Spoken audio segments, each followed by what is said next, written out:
Φίλοι και φίλες της Ελευθερίας, καλησπέρα σας.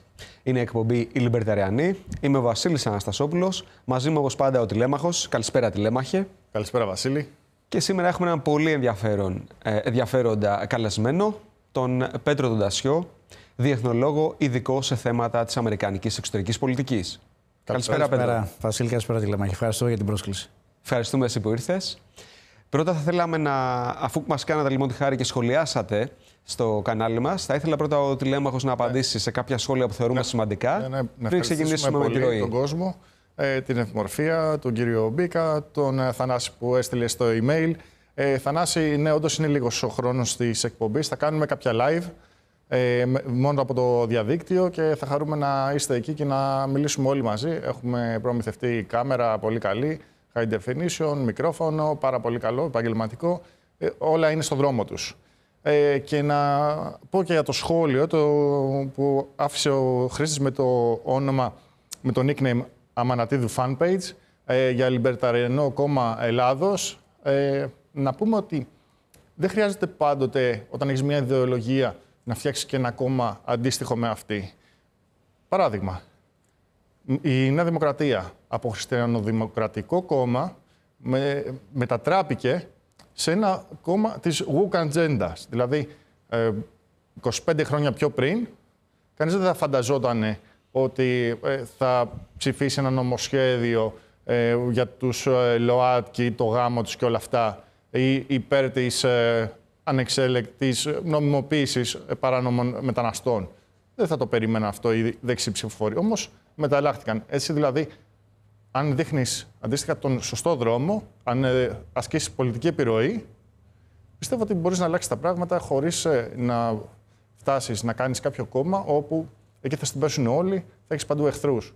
Γιατί είναι πολύ μεγάλα τα συμφέροντα. Φυσικά να υπενθυμίσουμε πόσο δύσκολο είναι για ένα κόμμα να μπει στη Βουλή, τα τεράστια κόστη που χρειάζονται και φυσικά το πόσο δύσκολο είναι να υπάρξει αντίστοιχη υποστήριξη από ανεξάρτητα ΜΜΕ. Θέλει χρόνο, χέρια, χρήμα. Αυτό τα τρία χ να μην ξεχνάμε. Ευχαριστούμε, Πέτρο, για την παρέμβασή σου, εννοείται. Και παλιότερα έκανα κάποια βίντεο. Θέλω να τα συνεχίσω. Έχω κάποιες διώξεις, μου κοστίζουν πολύ χρήμα. Είπαν οι φίλοι να να βοηθήσουν κάποια λεφτά. Ποιο είναι το θέμα, αν βγάλω κάποιο link για να υπάρχουν εισφορές, θα βγουν κάποιοι κακόβουλοι, κάποιοι ομάδες αλήθειας και άλλα τρόλ του διαδικτύου και θα πούνε «Να, ο Τηλέμαχος και ο Βασίλης κοιτάζουν πώς θα τα αρπάξουν». Δεν είναι για την ιδεολογία. Γι' αυτό δεν έχουμε βγάλει και τα βάζουμε από την τσέπη μας όλα. Δεν έχουμε κάνει αυτό το link με τις εισφορές και τη βοήθεια από τους φίλους και τις φίλες. Επίσης, να πούμε και στους φίλους που μας παρακολουθούν ότι να μας πούνε ότι αν τους ενδιαφέρει κάποια έξτρα εκπομπή στο YouTube, να μας πούνε και ποια μέρα θα τους βόλευε. Ναι, πολύ σημαντικό. Ποια μέρα είναι πιο καλή για αυτούς. Να περάσω σε κάποια σχόλια της επικαιρότητας. Λίγο μας έχουν αφήσει, της τοπικής επικαιρότητας, Πέτρο, πριν ξεκινήσουμε με σένα. Μας έχουν αφήσει λίγο έτσι άναυδους κάποιοι εκπρόσωποι της κυβέρνησης. Απ' τη μια έχουμε τον Πρωθυπουργό να λέει ότι στο Capital υπάρχει άρθρο που λέει ότι ανοίγει ένα παράθυρο για κατάργηση του ένφια. Υπενθυμίζουμε ότι το ένφια ήταν ένας προσωρινός ακόμα φόρος που έγινε πριν πάνω από μια δεκαετία και θα πρέπει να μην υπάρχει καν, γιατί η περιουσία μας ανήκει. Δεν μπορούμε να πληρώνουμε εξτρά φόρους για την περιουσία που μας ανήκει και κατέχουμε νόμιμα, για την έμεση κατάλυση της ιδιοκτησίας, το οποίο αμάς του Λιμπερταριανούς είναι πολύ ευαίσθητο θέμα. Και απ' την άλλη, έχουμε τον κύριο Πυρακάκη να λέει στην Αυθεμπορική ότι η κατάργηση του ένφια είναι εκτός πραγματικότητας. Μάλλον θα πρέπει να συντονιστούν λίγο, γιατί μου φαίνεται ότι άλλα λέει ο ένας, άλλα λέει ο άλλος. Δεν μπορούν να ισχύουν και τα δύο. Δηλαδή, ή έχετε κάνει μια μελέτη και σας βγαίνουν τα νούμερα, ή δεν έχετε κάνει μελέτη, ή μάλλον έχετε κάνει μελέτη και δεν βγαίνουν τα νούμερα. Και δεν μπορεί να φύγει αυτός ο νόμος. Η γνώμη είναι ότι ο κρατισμός, άπαξ και σου κατσικωθεί στο σβέρκο, δεν αλλάζει. Η γνώμη είναι δεν θα φύγει ο ένφια.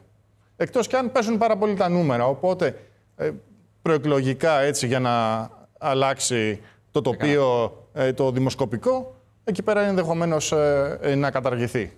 Αλλά μόνο αν πέσουν πάρα πολύ τα ποσοστά του κυβερνώντος κόμματος. Πέτρο, δεν ξέρω αν διαφωνείς μαζί μου. Εδώ είναι ένα θέμα μιας συνολικής βασικά πολιτικής. Αν θέλουμε να έχουμε ένα κράτος το οποίο θα κάνει τους πολίτες χαρούμενους από την έννοια οι φόροι να είναι ανταποδοτικοί, αυτό είναι το μεγάλο πρόβλημα. Διότι έχω ζήσει στο εξωτερικό, έχω δει κράτη τα οποία οι φόροι επιστρέφονται με περίθαλψη, επιστρέφονται με εκπαίδευση, επιστρέφονται με ασφάλεια, επιστρέφονται με δρόμους. Κανείς δεν λέει ότι ένα κράτος μπορεί να τα βγάζει χωρίς να υπάρχουν απαραίτητες φορές. Όμως αυτό το οποίο νομίζω είναι το λαϊκό αίτημα από όλους, ανεξάρτητους ιδεολογίας πολιτικής, είναι οι φόροι να μην είναι απλά εισπρακτικοί, χωρίς να υπάρχει ανταπόδοση υπηρεσιών. Και αυτό νομίζω το ζητούμενο για κάθε κυβέρνηση. Σωστό αυτό. Και λέγοντας για τον έμφυα, μιλώντας για περιουσία, είχαμε δει για το ΠΔ 194 του 2025 με τις καταιγίδες, συζητήθηκε πολύ την προηγούμενη εβδομάδα για τα οικόπεδα, τα οποία παύουν να είναι οικόπεδα, γίνονται αγροτεμάχια, ουσιαστικά κήποι για τους μικρούς οικισμούς. Πολύ κακό. Χάνουν την αξία τους. Έμεση κατάργηση ιδιοκτησίας είναι αυτό. Και έχουμε ένα ακόμα θέμα αυτή τη βδομάδα και με τα τροχόσπιτα ο ίδιος νόμος, αλλά και προδιαγραφές ακινήτων που μισθώνονται βραχυχρόνια. Σύμφωνα με τον νόμο αυτό, 51 του 70 του 25, τα ακίνητα που μισθώνονται βραχυχρόνια, σύμφωνα με το άρθρο 111 του νόμου μπλα μπλα, πρέπει να πληρούν τις κάτωθι προδιαγραφές. Και το πρώτο που αναφέρει είναι να διαθέτουν φυσικό φωτισμό, αερισμό και κλιματισμό. Τι σε νοιάζει σε ένα κράτος, άμα έχει φυσικό φωτισμό ή τεχνητό φωτισμό, το υπόγειο που νοικιάζω εγώ? Τι σε νοιάζει? Εσύ θα μείνεις μέσα. Δεν καταλαβαίνω αυτό. Νομίζω ότι αυτά τα θέματα ρυθμίζονται από την αγορά. Δηλαδή, ακριβώς αυτό. Αν θέλει κάποιος συμφωνεί να έρθει να μείνει υπό αυτές τις συνθήκες, γιατί να μου μείνει, να χάσει την αξία του αυτή η περιουσία που έχω, να μου μείνει ανεκμετάλλευτη? Άλλη μια περίπτωση παρεμβατισμού. Πάμε λοιπόν λίγο και στα πιο σημαντικά. Πέτρο, νομίζω αυτή την περίοδο πρέπει να σε καλούν συχνά, γιατί όλοι παρακολουθούμε τις αλλαγές που γίνονται γεωστρατηγικά και δεδομένου ότι όλα τα φώτα βρίσκονται πάνω στην Αμερική, θα υπάρχουν πολλές σχετικές απορίες. Εγώ θα ξεκινήσω με μία σχετικά απλή. Θα ήθελα σε πρώτη φάση να σε ρωτήσω σχετικά με τους 15.000 υπαλλήλους που αποδέχτηκαν την πρόταση του Τραμπ, 15.000 υπαλλήλους του USDA, του Υπουργείου Αγροτικής Ανάπτυξης λοιπόν, της Αμερικής, που αποδέχτηκαν την προσφορά του Τραμπ για να παραιτηθούν. Τι πιστεύεις ότι σημαίνει αυτό, για ποιο λόγο έχει τόσο μεγάλη απήχηση ή αν θεωρείς ότι υπάρχει κάτι άλλο από πίσω που μπορούμε να δούμε το επόμενο διάστημα? Ναι, λοιπόν, να πούμε τώρα δύο πράγματα σημαντικά, γιατί αυτό είναι μια λεπτομέρεια μιας συνεχτικής σχολιστικής πολιτικής των ΗΠΑ την 47η Προεδρία. Το πρώτο είναι βασικά ότι ο Τραμπ προσπαθεί να αναμορφώσει εσωτερικά το σύστημα. Η αυτή αναμόρφωση έχει δύο πυλώνες. Ο ένας πυλώνας είναι βασικά το ομοσπονδιακό κράτος, το οποίο το θεωρεί ότι είναι αποτελεσματικό και σπάταλο. Και υπό αυτή την έννοια, λοιπόν, έχει βάλει και τον Elon Musk μια ειδική αποστολή ορισμένου χρόνου ώστε να αναδιοργανώσει την ομοσπονδιακή κυβέρνηση, τις υπηρεσίες και να κάνει όσες περικοπές χρειάζεται. Αυτό είναι το ένα κομμάτι. Και το δεύτερο της εσωτερικής τάξης είναι ουσιαστικά να ξεδοντιάσει, αν μου επιτρέπετε ο όρος, το λεγόμενο βαθύ κράτος. Αυτό δηλαδή το οποίο εμπόδισε τον Ντόναλντ Τραμπ στην πρώτη θητεία να ασκήσει τα καθήκοντά του αποτελεσματικά και ουσιαστικά τον στοχοποίησε στο διάλειμμα που έγινε της Προεδρίας Biden. Θέλει λοιπόν να καθαρίσει το βάλτο που λέγανε. Ναι, swap the vault, αυτό το οποίο είχε αναφέρει. Αυτό το οποίο νομίζω ότι είναι πάρα πολύ σημαντικό είναι ότι η αμερικανική οικονομία, όπως πορεύεται, είναι σε μια διαδικασία που είναι αδιέξοδη.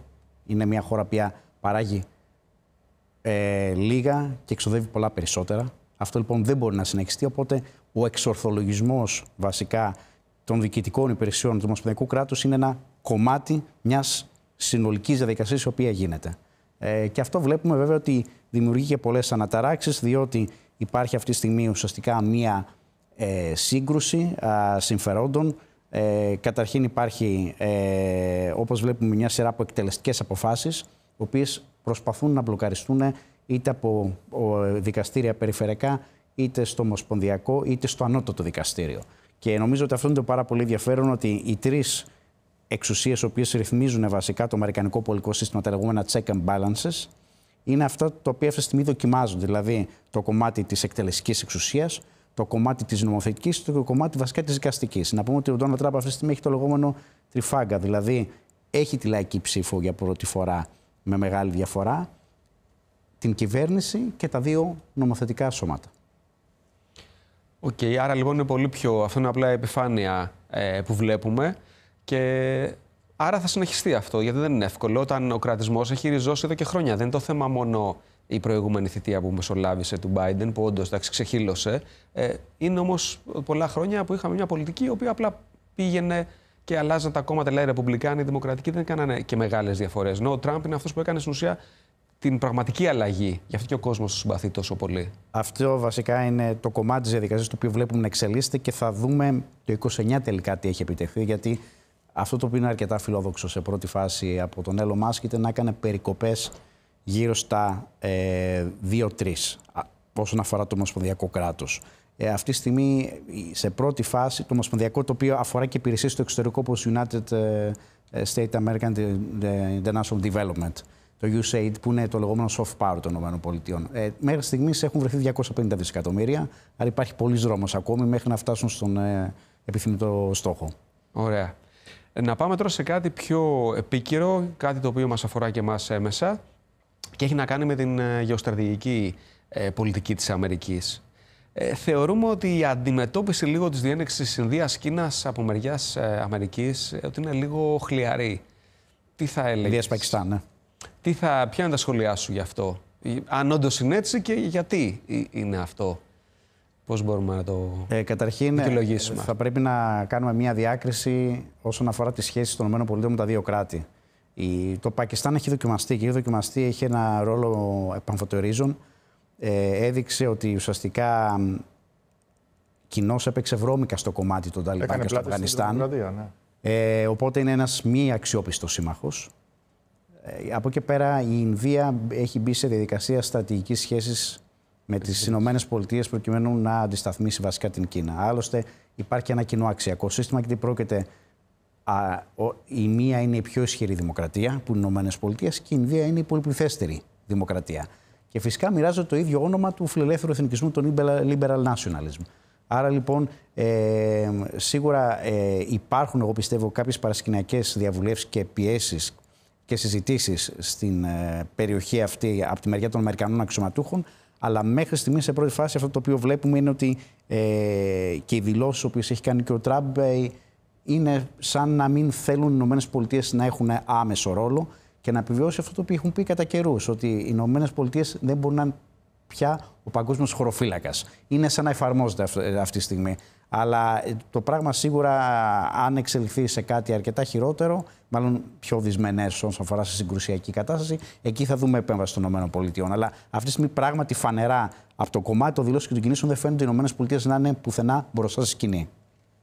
Ωραία. Άρα λοιπόν σωστά το είδαμε με τον τηλέμαχο, σωστά το διαβάσαμε. Και έβγαλε και ένα σημαντικό δημοσίευμα ο Ανδρέας ο Μουτζουρούλιας ότι στην κηδεία των τρομοκρατών πήγανε στρατιωτικοί του Πακιστάν με τη στολή, ένστολη.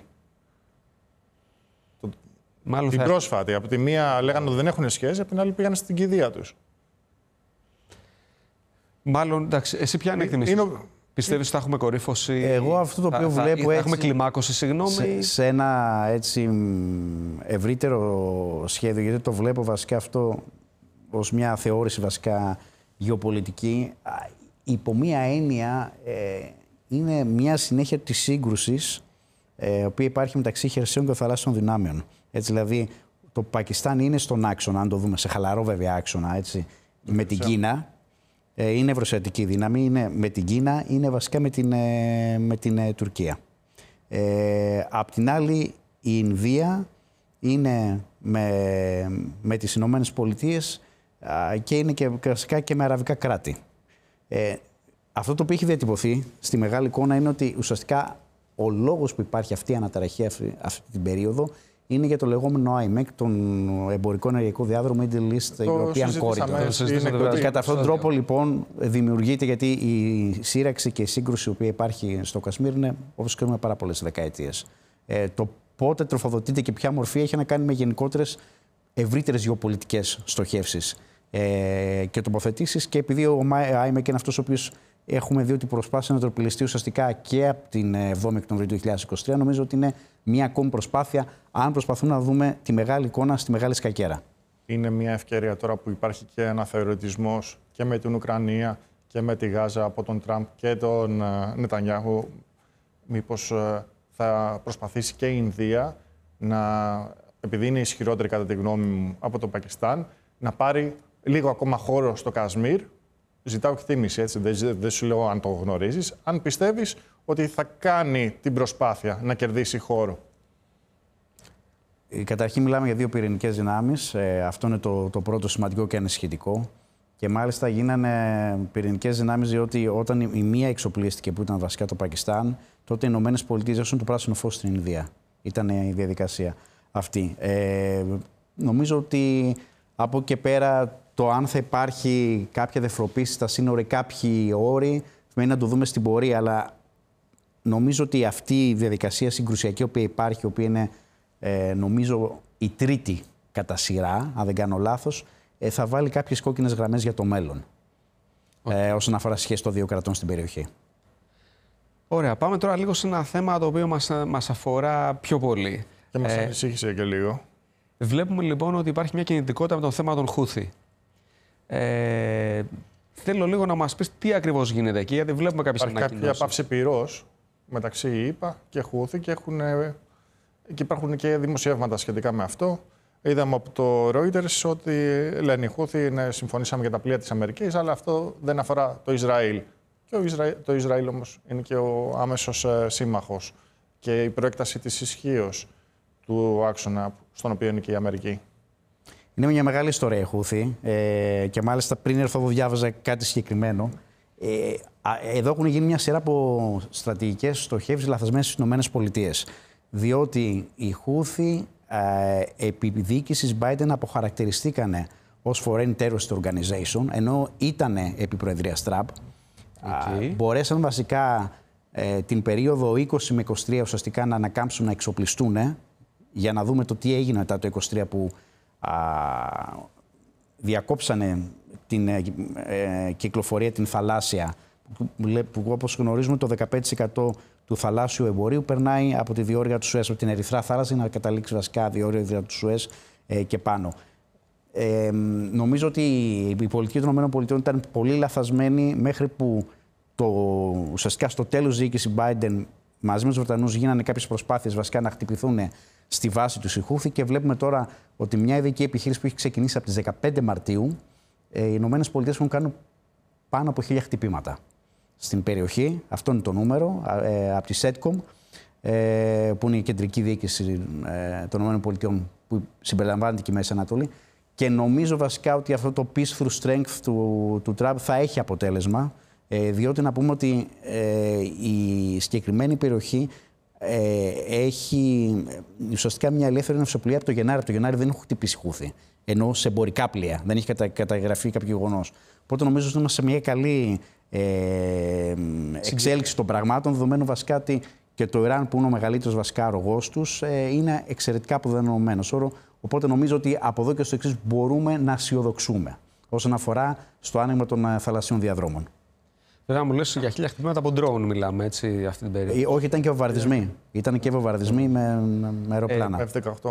Είδαμε, νομίζω έχουμε δει κάποια δημοσιεύματα που κατέληξαν στα χέρια των Χούτι οπλισμός που είχε σταλεί στην Ουκρανία. Δεν ξέρω αν αληθεύει αυτό ή αν έχεις και εσύ παρατηρήσει κάτι τέτοιο. Νομίζω ότι δεν είναι κοινό μυστικό, διότι ένα από τα προτάγματα τα οποία θέσαν οι Ρεπουμπλικάνοι όταν έλαβαν την διακυβέρνηση, αλλά και όταν ήταν αντιπολίτευση βασικά, επί προεδρίας βασικά Biden, ήταν ότι δεν υπήρχε διαφάνεια και έλεγχος το πού ακριβώς πηγαίνει αυτός ο οπλισμός ο οποίος δίνεται από τις ΗΠΑ αφιδώς.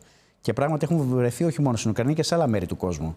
Προφανώς υπάρχει μια ομάδα η οποία έχει βγάλει χρήματα από αυτό, κάνει ουσιαστικά λαθρεμπόριο των οπλικών συστημάτων που οι ΗΠΑ δίνουν ως βοήθεια. Είναι ένα μέρος μιας συνολικής κατάστασης διαφθοράς που λέγεται Ουκρανία, που είναι ουσιαστικά το δεύτερο πιο διαφθαρμένο κράτος στην Ευρώπη. Οπότε εγώ το βλέπω κατά αυτή την προσέγγιση. Ωραία, τώρα θα θέλαμε και κάποια σχόλιά σου, αφού το περάσανε πρώτες 100 μέρες της διακυβέρνησης Τραμπ.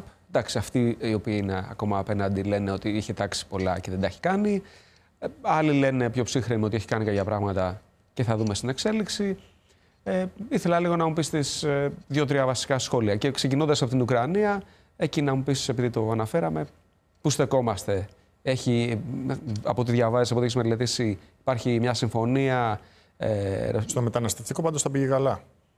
Αυτό και εγώ το πιστεύω. Αλλά πρώτα θέλω να μου πεις για την Ουκρανία και μετά να μας πεις για το μεταναστευτικό. Νομίζω ότι δεν υπάρχει καμία άλλη διοίκηση με το 1945 που έχει προσπαθήσει να μορφώσει ολιστικά την εξωτερική πολιτική των ΗΠΑ. Έχει ανοίξει πολλά μέτωπα και ταυτόχρονα, διότι αυτό το οποίο ζητάει ουσιαστικά είναι να μετασχηματίσει το διεθνές σύστημα υπέρ της αμερικανικής βασικά ηγεμονίας.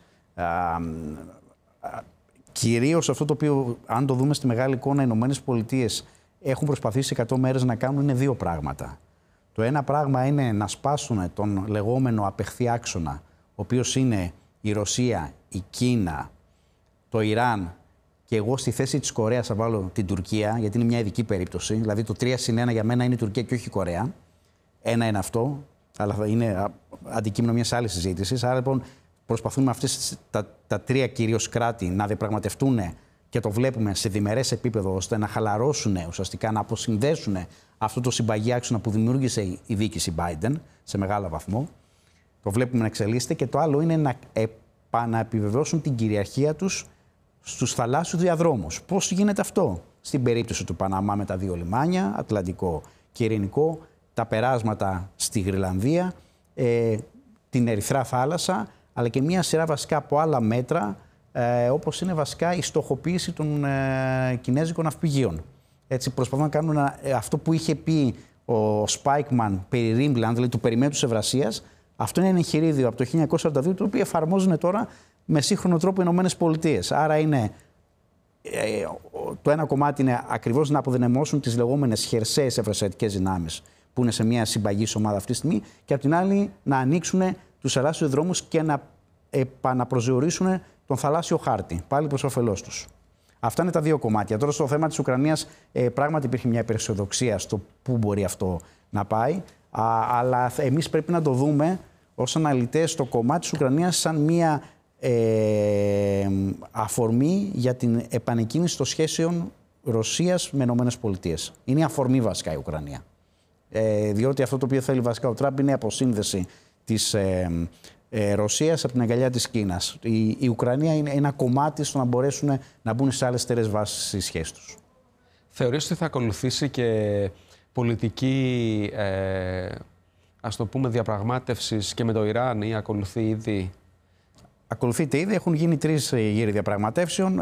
Ο 4ος αναβλήθηκε διότι προφανώς υπάρχουν διαφορετικές στοχεύσεις αυτή τη στιγμή.